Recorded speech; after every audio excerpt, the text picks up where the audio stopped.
Salute India. नमस्कार प्यारे भविष्य निर्माताओं, आप सभी मित्रों का इस यूट्यूब चैनल पर बहुत बहुत हार्दिक स्वागत है।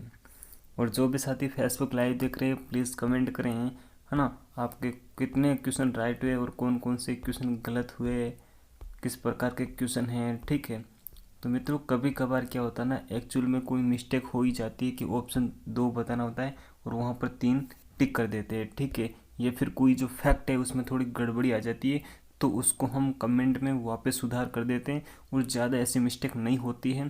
ठीक है, एक दो बार हो जाती है। और एक क्वेश्चन था RTE राइट टू एजुकेशन, उसको मैंने 2002 की जगह 2009 कर दिया था। ठीक है ना, तो बाई मिस्टेक वो गलती हो गई, उसके उस वीडियो के नीचे मैंने कमेंट कर दिया है, तो उस गलती के लिए सॉरी। और बात करते हैं, आज बहुत ही बेहतरीन लाजवाब क्वेश्चन है मित्रों। अगर EVS के इस प्रैक्टिस सेट को आप वास्तव में अटेंड करते हैं हर रोज़ तो आप में नई समझ विकसित होगी और बहुत ही बेहतरीन चीज़ें आपको सीखने को मिलेगी। ठीक है, बात करते हैं 253 नंबर क्वेश्चन की। जी हाँ मित्रों, 252 जो क्वेश्चन थे वो हमने लाजवाब तरीके से कंप्लीट कर लिए। ठीक है, और 100+ EVS की प्रैक्टिस करवाऊँगा। आपको पता है मार्केट में आपको पैसे देने पड़ते, फिर आपको ऐसे प्रैक्टिस सेट उपलब्ध होते हैं, आपको यहाँ पर बिना किसी शुल्क के उपलब्ध करवाए जाते हैं। तो प्लीज़ आप इसका यूज़ कीजिए, अच्छी तरह से इनका उपयोग करिए और अपने प्यारे मित्रों के साथ इसे साझा जरूर करें। ठीक है, अगर आपको इसकी PDF चाहिए तो मित्रों आप टारगेट टेट एग्ज़ाम, है ना, टारगेट टारगेट टेट एग्ज़ाम अगर सर्च करते हैं टेलीग्राम पर तो आपको एक चैनल मिल जाएगा, उसे ज्वाइन कर लें, वहाँ पर आपको इसकी PDF अवेलेबल करवा दी जाएगी। ठीक है, 253 नंबर क्वेश्चन बोल रहा है, परिवार से तात्पर्य माता पिता और बच्चों के संबंधों की व्यवस्था है। क्या बोलता है कि परिवार से हमारा तात्पर्य है माता पिता और बच्चों के संबंधों की व्यवस्था है। ठीक है, तो यह कथन किसका है? क्लेयर का है, थ्रस्टन का है, वेबलिन का है, या फिर इनमें से किसी का नहीं है। ठीक है, तो मित्रों यहाँ पर जो आपका ऑप्शन राइट होगा, ऑप्शन ए आपका बिल्कुल राइट है। ये मित्रों क्लेयर का कथन है। किसका है? क्लेयर मोइते का कथन है। ठीक है, और पिछले वीडियो में मैंने इसी टॉपिक से 2 और फैक्ट लिए थे। ठीक है, उसमें मैंने एक फैक्ट लिया था कि समाज, जो परिवार होता है ना, वो परिवार समाज की केंद्रीय या फिर आधारभूत इकाई है। परिवार समाज की आधारभूत इकाई है, यानी कि जो अगर समाज है तो उसका अस्तित्व किससे है? परिवार से है। ठीक है, परिवार को आधारभूत इकाई किसने कहा है समाज की? तो ये जो इसका जो आंसर होगा वो होगा समाज शास्त्र के जो जनक है ऑगस्टे कामटे। कौन? ऑगस्टे कामटे मुद्दे का ये कथन है। ठीक है, ऑगस्टे कामटे मुद्दे का ये कथन है कि जो परिवार है वो समाज की आधारभूत इकाई है। ये बहुत ही मोस्ट इम्पॉर्टेंट फैक्ट है, एक कथन है। ठीक, स्टेटमेंट्स है, तो इसको आप ध्यान में रखेंगे। बात करते हैं एक और चीज़ की कि बालक की प्रथम पाठशाला उसका परिवार होता है। ठीक है, ये नॉर्मल सा वाक्य है और हर कोई से मतलब पढ़ता रहता है, दोहराता रहता है, कहता रहता है। बट ये किसने कहा? ये प्लेटो मोदी ने कहा। किसने कहा था? प्लेटो मोदी ने कहा कि बालक की जो प्रथम पाठशाला होती है वो परिवार होता है, उसका परिवार होता है। ठीक है, तो ये किसने कहा था? प्लेटो ने कहा था। और ऑगस्टे कामटे ने कहा था परिवार समाज की आधारभूत इकाई है। ये स्टेटमेंट किसका है? तो ऑगस्टे कामटे का है। ठीक है, प्लेटो ने कहा है बालक की प्रथम पाठशाला उसका परिवार होता है। क्या होता है? उसका परिवार होता है। ठीक है, तो बात करते हैं 254 नंबर क्वेश्चन की। हिंदू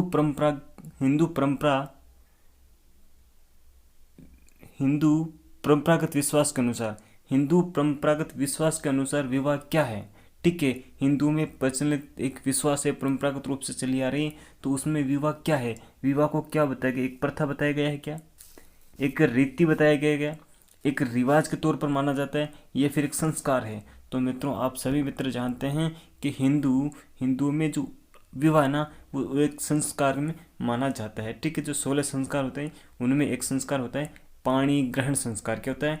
पाणी ग्रहण संस्कार। तो उसमें विवाह को एक संस्कार माना गया है, पाणिया ने हाथ ग्रहण करना। ठीक है, तो उस प्रकार से आपको बता दूं ऑप्शन डी यहाँ पर बिल्कुल राइट हो जाएगा। ठीक है, ओके, तो संस्कार माना गया है। ओके, हिंदू परंपरागत विश्वास में विवाह को एक संस्कार माना गया है। बात करते हैं मित्रों 255 नंबर क्वेश्चन की, और ये क्वेश्चन आपके सामने इस प्रकार है। क्वेश्चन बोल रहा है किस प्रकार के परिवार विश्व के सभी समाजों में पाए जाते हैं। परिवार का ऐसा कौन सा प्रकार है जो संसार के लगभग जितने भी प्रकार के समाज हैं उन समाजों में यह परिवार पाया जाता है। नाभिक यानी एकाकी परिवार यानी एकल परिवार, क्या बोल सकते हैं, एकल परिवार आप बोल सकते हैं, ठीक है। अब सेकंड ऑप्शन है संयुक्त परिवार और सी ऑप्शन है उपयुक्त दोनों यानी एकल परिवार और संयुक्त परिवार दोनों पाए जाते हैं और डी है समूह परिवार, ठीक है। तो मित्रों मैं आपको बता दूं संसार के सभी समाजों में एकल परिवार होता है ना वो ज़्यादा पाया जाता है। कौन सा परिवार, एकल परिवार पाया जाता है। तो नाभिक जो परिवार है वो संसार के सभी परिवारों में पाए जाते हैं, ठीक है। ऑप्शन ए आपका बिल्कुल कंप्लीट है, बिल्कुल क्लियर है, ओके। बात करते हैं मित्रों कुछ लाजवाब क्वेश्चन और 256 नंबर क्वेश्चन है प्राथमिक सामाजिकरण है। बहुत ही लाजवाब क्वेश्चन है, उम्दा क्वेश्चन है मित्रों, ईवीएस पॉइंट ऑफ व्यू से बहुत ही जानदार क्वेश्चन है, ठीक है। तो प्राथमिक सामाजिकरण क्या है। गुरुजनों से सीखना, केवल माता पिता से सीखना, मतलब समाज में अपने आप को व्यवस्थित करने की जो प्रक्रिया होती है सामाजिकरण होती है। तो प्राथमिक सामाजिकरण से आपका अभिप्राय क्या है। ऑप्शन सी है परिवार में मित्रों से सीखना, ऑप्शन डी है शैक्षिक उपकरणों से सीखना, ठीक है। तो मित्रों प्राथमिक सामाजिकरण आता है परिवार वे अपने मित्रों से सीखना, ठीक है। बच्चा जब थोड़ा सा बड़ा हो जाता है तो अपने घर से बाहर के जो गलियों में खेलने कूदने वो निकल जाता है, ठीक है। तो वहीं पर बच्चा क्या सीखता है, अपने दोस्तों से बहुत कुछ सीखता है, ठीक है। बहुत से इमोशन सीखता है, बहुत सी बातें सीखता है, उठने बैठने का लहजा सीखता है, तो उसका सामाजिकरण होता है, ठीक है। उसे प्राथमिक सामाजिकरण कहा जाता है। तो यहाँ पर ऑप्शन सी आपका बिल्कुल क्लियर है, ओके। बात करते हैं कुछ क्वेश्चन ऐसे भी आते हैं जो अप्लाइड होते हैं वास्तव में ज़िंदगी में और वो सिलेबस से ही आते हैं, पर ऐसा लगता है कि ये तो कहीं किसी बुक में नहीं दे रखा है, कहीं से पढ़ा नहीं है, बट उनको एक अपने समझ के अकॉर्डिंग रखना पड़ता है, ठीक है। बात करते हैं 257 नंबर क्वेश्चन की। मित्रों आपको बता दो इसकी पीडीएफ आपको टारगेट टीट एग्ज़ाम नामक टेलीग्राम चैनल पर मिल जाएगी। वहाँ से आप इसको डाउनलोड कर लेंगे, ठीक है। और इसका वापस टेस्ट देते रहे ताकि आपके जो चैप्टर बुक रिवीजन उनका होता रहे, ठीक है। मित्रों बात करते हैं 257 नंबर क्वेश्चन की। एकल परिवार के प्रचलित होने का प्रमुख कारण क्या है। जो एकल परिवार है वो ज़्यादा प्रचलन में क्यों है। इसका कारण प्रगति है क्या, तकनीक है, महंगाई है या फिर कले की संभावना है, ठीक है। तो मित्रों जो एकल परिवार हो ना उसका प्रचलन का जो सर्वाधिक बड़ा कारण क्या हो सकता है वो में पूछा गया है। तो प्रगति मित्रों, प्रगति होती है संयुक्त परिवार की ज़्यादा, क्या होती है, संयुक्त परिवार की प्रगति ज़्यादा होती है एकल परिवार की अपेक्षा में। और तकनीकी का कोई सहायता नहीं है, तकनीकी वहाँ होती है जहाँ क्या होता है, जहाँ अमीरी होती है ना, परिवार से संबंधित कोई बात नहीं हो रखी है यहाँ पर। तो बात करते हैं जो महंगाई है और जो कले की संभावना है उसकी वजह से संयुक्त परिवार टूट टूट के एकल परिवारों में विभाजित हो गई हैं, ठीक है। तो ऑप्शन जो डी है वो बिल्कुल राइट है। कौन सा, ऑप्शन डी है ना बिल्कुल राइट है। और यहाँ पर 3 कर ले, आप क्या कर ले, 3 कर ले। यहाँ पर जो 2 है ना आपके सामने ये वाला, इस पर 3 कर ले, ठीक है। महंगाई और कले की जो संभावना है उसी की वजह से संयुक्त परिवार आपस में टूट टूट कर एकल परिवारों में निर्मित हो गई हैं। तो ऑप्शन डी यहाँ पर आपका बिल्कुल राइट हो जाएगा, ठीक है मित्रों। ऑप्शन डी बिल्कुल करेक्ट हो जाता है। बात करते हैं 258 नंबर क्वेश्चन की। और ये क्वेश्चन आपके सामने इस प्रकार है। जिस परिवार में व्यवहारिक व औपचारिक दोनों दृष्टियों में सत्ता परिवार का मुख्य स्त्री यानी माँ होती है, ठीक है। मतलब उस परिवार की सत्ता किसके हाथ में होती है, माता के पास में होती है। तो उसे कहा जाता है मातृ सत्तात्मक, मातृनामी, मातृ स्थानीय परिवार या फिर मातृवंशीय परिवार, ठीक है। तो ऐसा परिवार जिसमें व्यवहारिक रूप से और औपचारिक यानी कि कानूनी रूप से भी, ठीक है, किसका हाथ में होती है सत्ता, तो माता के हाथ में होती है। तो उसे मातृ सत्तात्मक परिवारों की श्रेणी में रखा जाता है, ठीक है। यहाँ पर ऑप्शन है आपका ए बिल्कुल करेक्ट हो जाएगा। बहुत ही लाजवाब क्वेश्चन है। बात करते हैं कुछ और एक फैक्ट आपके सामने लेकर आया हूँ। देखो इसमें थोड़ा सा कॉन्सेप्ट छिपा हुआ यह है कि विभिन्न समाजों की नातेदारी नातेदारी शब्दावली का प्रयोग सुव्यवस्थित अध्ययन करने वाले पहले व्यक्ति कौन थे? विभिन्न समाजों की नातेदारी शब्दावली का सुव्यवस्थित अध्ययन करने वाले पहले व्यक्ति कौन थे? ऐसे कोई नहीं व्यक्ति थे जिन्होंने समाज की नातेदारी होती है ना, उसके संबंध में बहुत अच्छा अध्ययन किया है। तो टाइलर है, मॉर्डक है, कर्वे है या फिर मॉर्गन है। तो मित्रों जो मॉर्गन मोदी हैं, डी ऑप्शन आपका यहाँ पर बिल्कुल राइट हो जाता है। ठीक है, बात करते हैं 260 नंबर क्वेश्चन की। Marriage and family in India पुस्तक के लेखक कौन है ना? विवाह और परिवार, भारत में विवाह और परिवार, इस पुस्तक के लेखक कौन हैं? Doctor N Majumdar, doctor S C Dubey, K M Kapadia, M S Shah. ठीक है, तो इसका जो आपका ऑप्शन राइट होगा, भारत में विवाह और परिवार पुस्तक के लेखक है के एम कपाड़िया। कौन है? के एम कपाड़िया। ऑप्शन सी आपका बिल्कुल राइट है। ठीक है मित्रों, बात करते हैं 261 नंबर क्वेश्चन की। शारदा एक्ट संबंधित है, तो आप बताएंगे शारदा एक्ट कब आया था? तो 1929 में। ठीक है, कब लागू हुआ था? 1930 में। किसने लागू करवाया था? तो हरविलास शारदा। कौन? हरविलास शारदा। तो हरविलास शारदा कहाँ के थे? हमारे अजमेर से बिलोंग करते थे। किसी? अजमेर से बिलोंग करते थे हरविलास शारदा। ठीक है, और इसी एक्ट में जो 1929 का है, इसमें 3 बार संशोधन हुए। कितनी बार? 3 बार संशोधन हुए। और जो संशोधन 1978 में हुआ था, उसमें जो वर्तमान विवाह योग्य न्यूनतम आयु है उसको तय किया गया था। ठीक है, जब 1929 में ये एक्ट बना था, हरविलास शारदा ने इसका प्रारूप तैयार किया था। तो उस समय लड़कों की जो उम्र थी वो 18 वर्ष थी, और जो लड़कियों की थी वो 14 वर्ष न्यूनतम उम्र थी जो विवाह योग्य होनी चाहिए। ठीक है, और 1978 में जब इसमें संशोधन हुआ था मित्रों, तो उस संशोधन में लड़कों की कर दी गई 21 और लड़कियों की कर दी गई 18 वर्ष। ठीक है, इस बात को आप ध्यान में रखेंगे। और वर्तमान में भी यही प्रचलन है, 21 और 18। क्या है? 21 और 18। अगर आपसे पूछ ले जाए कि लड़कियों की और लड़कों की विवाह योग्य न्यूनतम आयु क्या है, तब तो आपको 18-21 बताना है। अगर आपको पूछ ले जाए कि लड़कों और लड़कियों की विवाह योग्य न्यूनतम आयु क्या है, तो आपको 18, 21 और 18 बताना है। ठीक है, इस प्रकार से आपको पूछ लिया जाता है और आपको कन्फ्यूज कर दिया जाता है। ठीक है, अब बात करते हैं कि अभी वर्तमान में शारदा एक्ट प्रचलन में है या फिर नहीं है।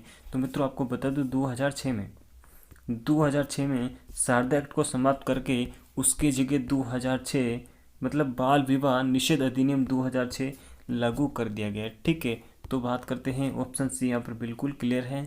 शारदा एक्ट का संबंध है बाल विवाह से। किससे है? बाल विवाह से संबंध है शारदा एक्ट का। ओके, बात करते हैं 262 नंबर क्वेश्चन की। आपसे एक बात और कहना चाहूँगा, जितने भी प्रैक्टिस सेट हमारे पिछले हुए हैं, अगर उनको आप देखते हैं सीरीज बाय सीरीज, तो आपके बहुत ही शानदार जो कॉन्सेप्ट है वो क्लियर होंगे, और ईवीएस से संबंधित आपकी इतनी शानदार जो समझ विकसित होगी, लाजवाब तरीके से आप हर एक क्वेश्चन को बहुत ही बेहतरीन तरीके से अटेंड कर पाओगे। तो बात करते हैं 262 नंबर क्वेश्चन की।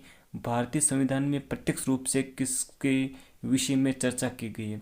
जो हमारा इंडियन कॉन्स्टिट्यूशन है उसमें प्रत्यक्ष रूप से किसके संबंध में चर्चा की गई है? किस विषय पर? सती प्रथा पर की गई है, बाल श्रम पर की गई है, दहेज प्रथा पर की गई है, या फिर मादक पदार्थों के सेवन पर, या फिर मादक पदार्थों पर की गई है? तो मित्रों जो आर्टिकल 24 है, कौन सा आर्टिकल 24 है, वो बात करता है बाल श्रम निषेध की। किसकी? बाल श्रम निषेध की। तो ऑप्शन बी यहाँ पर बिल्कुल ये आपका राइट हो जाएगा। ठीक है, इनके संबंध में क्या है? अधिनियम बने हुए अलग अलग प्रकार के। ठीक है, इनके अलग अलग अधिनियम बने हुए हैं। आज हम जानेंगे धूम्रपान से संबंधित जितने भी एक्ट हैं, अगर कुछ संस्था है रोकने वाली, तो उनके बारे में डिटेल से जानकारी प्राप्त करेंगी लास्ट में। ठीक है, इसका ऑप्शन बी बिल्कुल राइट हो जाता है। जो भी साथी फेसबुक लाइव देख रहे हैं, प्लीज़ आप कमेंट करें कि आपके कितने क्वेश्चन राइट हुए हैं और किस क्वेश्चन का क्या ऑप्शन राइट होगा। विज्ञापन में महिलाओं की अश्लील चित्रण के विरुद्ध अधिनियम कब पारित हुआ? ठीक है, विज्ञापन आता है एड, वहाँ पर महिलाओं के अश्लील चित्रों को मतलब रोकने के लिए किस वर्ष अधिनियम पारित किया गया? 1980 में, 1982 में, 1984 में, या फिर 1986 में? तो मित्रों ऑप्शन जो आपका डी बिल्कुल करेक्ट हो जाएगा। 1986 में इसके विरुद्ध अधिनियम पारित किया गया। ठीक है, ऑप्शन डी बिल्कुल राइट हो जाएगा। ठीक है, बात करते हैं 264 नंबर क्वेश्चन की। सती प्रथा के विरुद्ध सर्वप्रथम प्रयास किसके द्वारा आरंभ किए गए? सती प्रथा के संबंध में, है ना, उसके विरुद्ध में सर्वप्रथम प्रयास किसके द्वारा किए गए? तो ईश्वरचंद्र विद्यासागर ने किए क्या, राजा राम मोहन राय ने किए, केशव चंद्र सेन ने किए, दादा भाई नौरोजी ने किए? तो मैं तो आपको बता दूं, राजा राम मोहन राय ने सती प्रथा के विरुद्ध सर्वप्रथम अपने प्रयास आरंभ किए थे। ठीक है, ऑप्शन बी आपका बिल्कुल राइट हो जाएगा। बात करते हैं 265 नंबर क्वेश्चन की। निम्न में से कौन सा कथन सत्य है, कौन सी बात सत्य है, वो में पूछी गई है? जटिल समाज की अपेक्षा सरल समाज में, है ना, सरल में अपराध अधिक होते हैं, है ना? तो ऐसा नहीं होता, ये कथन गलत है, क्योंकि जो सरल समाज होते हैं, छोटा अगर एकल परिवार है तो उसमें अपराध कम होंगे, और जो जटिल परिवार है उसमें अपराध ज़्यादा होंगे। ठीक है, बात करते हैं ऑप्शन बी की, जटिल समाज की अपेक्षा सरल समाज में अपराध अधिक भयानक होते हैं।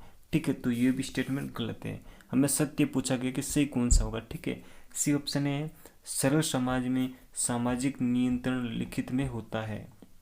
क्या लिखित में होता है सरल समाज में? ठीक है, मान लीजिए कोई परिवार है, एकल परिवार है, तो उसमें जो सामाजिक नियंत्रण है वो लिखित में थोड़ी होता है, नहीं होता है ना। जटिल समाज में सामाजिक नियंत्रण व्यवस्थित होता है। ऑप्शन डी आपका बिल्कुल राइट है। जटिल समाज होगा तो सामाजिक जो नियंत्रण है वो व्यवस्थित होता है। किस प्रकार से कि अगर कोई संयुक्त परिवार है, उसमें ये है दादाजी, दादाजी के 3 बेटे हैं। ठीक है, अब इनके अलग अलग इनकी बहू पत्नियां बच्चे, ठीक है, ये हैं, तो इनका नियंत्रण कौन करेंगे? सामाजिक नियंत्रण व्यवस्थित होता है, कौन करेंगे? दादाजी करेंगे। कौन करेंगे? दादाजी करेंगे। ठीक है मित्रों, और अगर वहीं पर एकल परिवार है, कौन है?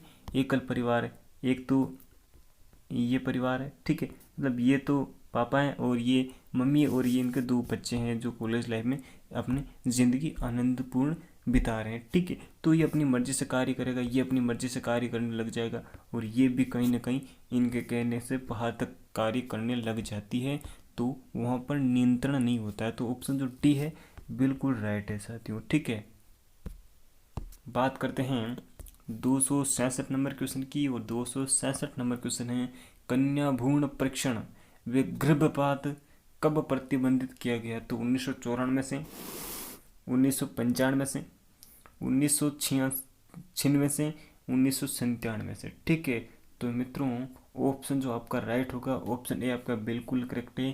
कन्या भ्रूण परीक्षण व गर्भपात कब प्रतिबंधित किया गया? तो 1994 से। ऑप्शन ए आपका बिल्कुल राइट है। ठीक है, बात करते हैं 267 बाल श्रम निषेध संविधान के किस अनुच्छेद से संबंधित है? अभी जस्ट कुछ समय पहले हमने बहुत ही अच्छे तरीके से इसके संबंध में जानकारी प्राप्त की थी। जो हमारा आर्टिकल है 24, ठीक है, उसमें बाल श्रम को निषेध घोषित किया गया है आर्टिकल 24 में। ठीक है, एक बात बता दूं आपको, 1979 में एक समिति बनी थी, उसका नाम रखा गया गुरुपद स्वामी समिति। कौन सी? गुरुपद स्वामी समिति। और उस स्वामी समिति ने क्या किया? उसी की सिफारिश पर 1986 में, कब? 1986 में एक अधिनियम लाया गया, बाल श्रम निषेध अधिनियम। कौन सा? बाल श्रम निषेध अधिनियम। कब लाया गया? 1986 में। और कब? 1979 में एक समिति गठित की गई जिसका नाम रखा गुरुपद स्वामी समिति। अब क्वेश्चन ऐसे भी आ सकता है कि गुरुपद स्वामी समिति का संबंध किससे है? बाल विवाह से हैं, बाल श्रम से हैं, है ना, सत्य प्रथा से, इनमें से कोई नहीं। तो हमारा ऑप्शन क्या राइट होना चाहिए? बाल श्रम से संबंधित है गुरुपद स्वामी समिति। ठीक है, और यहाँ पर जो ऑप्शन डी है बिल्कुल राइट हो जाएगा।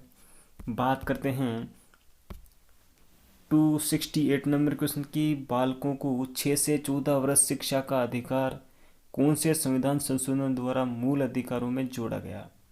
तो मित्रों आपको बता दूं, यही क्वेश्चन हमारा गलत हो गया था कल। ठीक है, और वहाँ पर 2002 लिखा हुआ तो सही था, फिर मैंने गलती से वहाँ पर नो कर दिया, ठीक है। तो बिल्कुल कोई बात नहीं, आप वहाँ पर थोड़ा करेक्शन कर ले उस चीज़ को। बात करते हैं कि जो RTE है, RTE राइट टू एजुकेशन, क्या राइट टू एजुकेशन है ना, 2000 जो 2 है, ठीक है। उसमें देखो जो 86वां संविधान संशोधन हुआ था वो 2002 में हुआ था। कब हुआ था? 2002 में, ठीक है। और उसमें कौन सा आर्टिकल जोड़ा गया? तो आर्टिकल जोड़ा गया था मित्रों 21A। कौन सा? 21A जोड़ा गया था। और 6 से 14 वर्ष के बच्चों को निःशुल्क शिक्षा का अधिकार अधिनियम अधिकार दिया गया है, ठीक है। तो इसका जो ऑप्शन राइट होगा मित्रों, ऑप्शन बी आपका बिल्कुल राइट हो जाएगा। कौन सा? ऑप्शन बी बिल्कुल आपका राइट हो जाएगा। हम बात करते हैं मित्रों 269 नंबर क्वेश्चन के। संविधान का अनुच्छेद 24 और 14 है ना, 24 जो 24 आर्टिकल है ना, वो 14 वर्ष के बालकों से किस प्रकार संबंधित है? ठीक है, इस क्वेश्चन को मैंने 3 बार घुमाया आपके सामने, ठीक है। जो आर्टिकल 24 है वो 14 वर्ष के बालकों से किस प्रकार संबंधित है? तो बाल विवाह की बात करता है क्या? कारखाने व खान की बात करता है क्या? शिक्षा से संबंधित बात करता है, या फिर इनमें से कोई नहीं? मित्रों बता दूं, जो आर्टिकल 24 है वो बाल श्रम से संबंधित है। किससे? बाल श्रम से संबंधित है, ठीक है। और बाल श्रम एक्ट कब बना था? तो 1986 में। कब बना था? 1986 में गुरुपद स्वामी समिति की सिफारिश पर। और यह है कारखाना और खान से संबंधित। किससे? कारखाना और खान से संबंधित।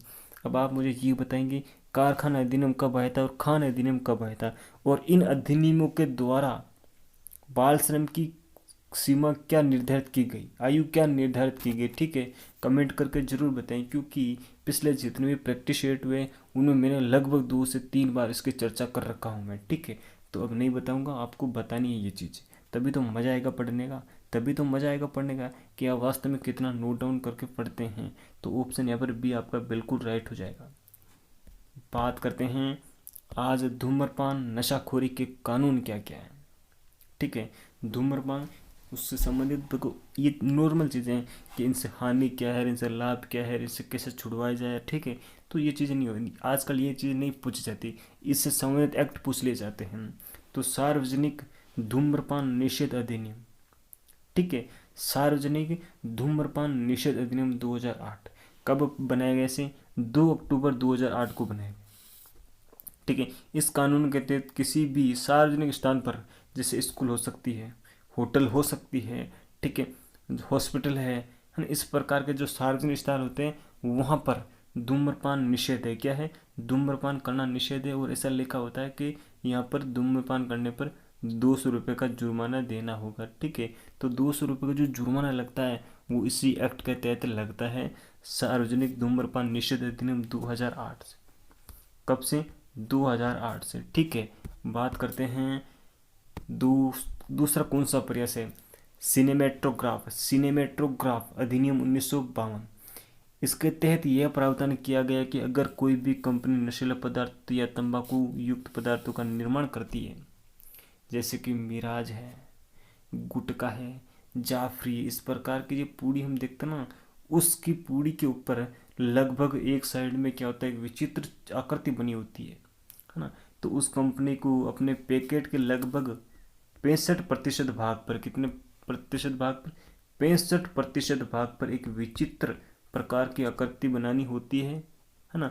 जो आकृति तंबाकू से सेवन के जो नुकसान होते हैं उनके बारे में जागरूक कराती है। फिर भी लोग इसको क्या करते हैं? बहुत ही बड़े चाव के साथ खाते हैं, ठीक है, उनका सेवन करते हैं, जो बहुत ही एक गंदी आदत होती है, ठीक है। तो उसे अगर आप भी ऐसा करते हैं तो छोड़ दीजिए, अपनों के लिए और अपने लिए, ठीक है।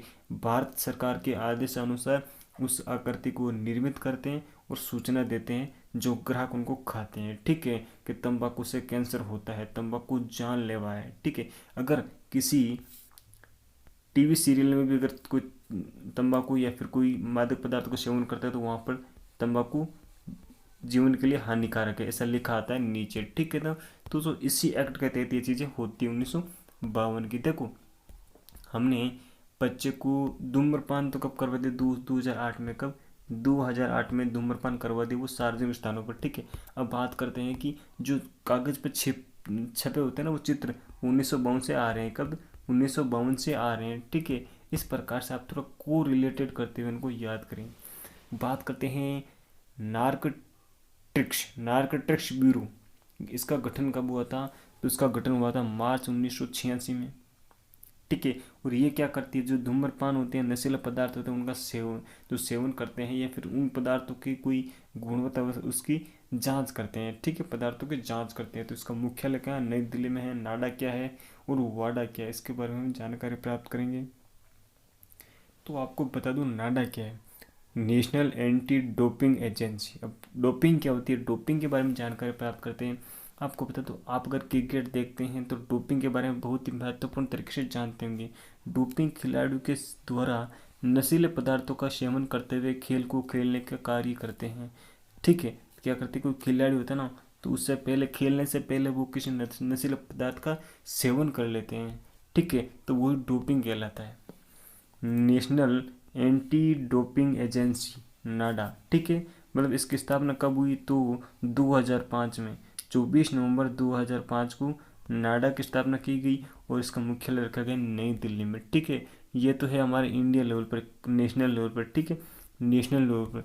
जबकि वर्ल्ड लेवल पर है वाडा, कौन सी वाडा है, तो उसके बारे में जानकारी प्राप्त करेंगे। राष्ट्रीय स्तर पर अगर किसी भी प्रकार की खेल कूद प्रतियोगिता होती है, उस खेल कूद प्रतियोगिता में कोई भी खिलाड़ी डोपिंग करता हुआ पाया गया तो उसकी जांच पड़ताल, उस पर रोक लगाने का कार्य कौन करती है, नाडा एजेंसी करती है। कौन करती है, नाडा करती है, ठीक है। तो डोपिंग के बारे में आप जान गए हैं। अब आपसे पूछ लिया कि नाडा संबंधित है क्या, नाडा संबंधित है, तो आप ऐसे मत कह देना कि हमारे गांव के आसपास में एक नाडी है और उससे बड़ा रूप नाडा होता है, ठीक है, वो नाडा नहीं है। यहाँ पर नाडा है, एक ब्यूरो है, एजेंसी है, ठीक है। तो नेशनल एंटी डोपिंग एजेंसी नाडा कहलाती है। वाडा क्या है, वर्ल्ड एंटी डोपिंग एजेंसी। स्थापना कब हुई थी, 1999 से इसकी स्थापना है। और जो नेशनल की है नाडा, वो उसकी है 2005 से। कब है, 2005 से उसकी स्थापना हो रखी है, ठीक है। तो वाडा की स्थापना है 10 नवंबर 1999 से और मुख्यालय है कनाडा में। कहाँ है, कनाडा में, ठीक है। विश्व स्तर पर होने वाली खेल कूद की प्रतियोगिता जिसके अंतर्गत जो खिलाड़ी खेल में भाग लेते हैं वह अगर डोपिंग करते हुए पाए जाते हैं तो उन पर कार्यवाही की जाती है, उनको प्रतिबंधित किया जाता है और वो कार्य करती है वाडा। कौन करती है, वो वाडा करती है, ठीक है मित्रों। तो thank you for watching this video. Salute India. आप सभी मित्रों ने इस वीडियो को अंत तक देखा, बहुत ही अच्छा लगा आपसे मिलकर। और जो भी साथी फेसबुक लाइव देख रहे हैं, प्लीज़ आप इस जो पेज है इसको लाइक कीजिएगा, अपने मित्रों के साथ शेयर जरूर करें और ये उम्दा क्वेश्चन आपके सामने आते रहेंगे। आपको बता दूँ 100+ आपके लिए ईवीएस के प्रैक्टिस सेट लेकर आ रहा हूँ मैं। बहुत ही बेहतरीन तरीके से ये सीरीज चल रही है। तो इस प्ले लिस्ट को क्या करेंगे आप, इस प्ले लिस्ट को आप अपने मित्रों के साथ साझा जरूर करेंगे ताकि उनको भी इसका लाभ मिल सके। मित्रों, इतनी भलाई का कार्य तो आपको करना ही चाहिए कि आप अपने प्यारे भाई और बहन को शेयर जरूर कर दें, ठीक है। Thank you for watching this video. Salute India, salute, okay.